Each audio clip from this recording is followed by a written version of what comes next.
નમસ્કાર. કટિબંધ news channel પેપરના તમામ દર્શક વાચકોને હોળી ધૂળેટીની ખૂબ ખૂબ શુભકામનાઓ.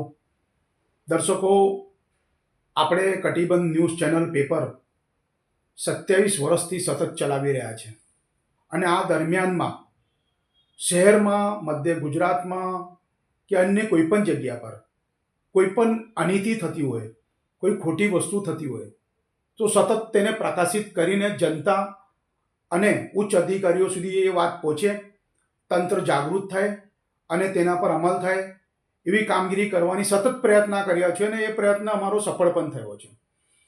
આ જ વસ્તુ, આ જ વાત લઈને આજે આપના સમક્ષ આવ્યો છું.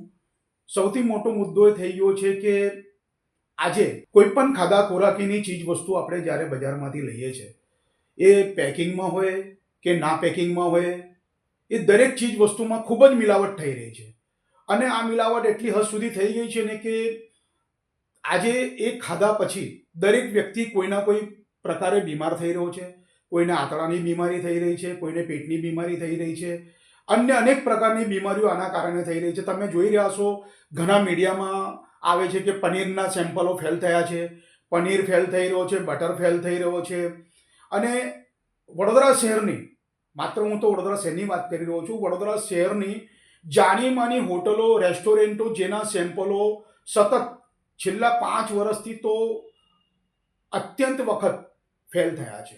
જેમાં વડોદરા મહાનગરપાલિકાનો ફૂડ વિભાગ જે છે, જેના મુખ્ય અધિકારી મુકેશ વૈદ છે અને તેમની ટીમના ઇન્સ્પેક્ટરો છે. આમના દ્વારા વડોદરા શહેરની ચારો દિશા એમને સોંપવામાં આવેલી છે અને દર સમયે આમની ટીમના લોકો રેસ્ટોરન્ટ, દુકાનો, ફૂડની દુકાનો, ફરસાણની દુકાનો, મીઠાઈની દુકાનો, દરેક જગ્યાના સેમ્પલો લે છે અને આ સેમ્પલ વારંવાર ફેલ થાય છે. અને આ ફેલ થયા પછી ક્યારે દુકાનોનું નામ જાહેર કરવામાં નહોતા હોતા, પરંતુ કટિબંધ સાપ્તાહિક પેપર દ્વારા સતત આ વાતને પ્રકાશિત કરી, તંત્રને જગાડ્યું. ત્યારબાદ આ લોકોએ સેમ્પલો જ્યારે ફેલ આવે છે તો હવે દુકાનો, રેસ્ટોરન્ટ કે મોટામાં મોટી હોટલ હોય એના નામ પણ જાહેર કરે છે. હાલમાં જ આવી કેટલીક જાણીમાની હોટલો, એવી તો કરીબન છેલ્લા 5 વર્ષમાં 500થી વધુ રેસ્ટોરન્ટ અને દુકાનો, ફેક્ટરીઓના સેમ્પલ ફેલ આવ્યા હશે. પણ હાલ જાણીમાની જે રેસ્ટોરન્ટ છે, દુકાનો છે, પછી જે ફેક્ટરીઓ છે, તેના જે સેમ્પલો ફેલ આવ્યા છે તેના જ નામ ખાલી આપને બતાવું છું.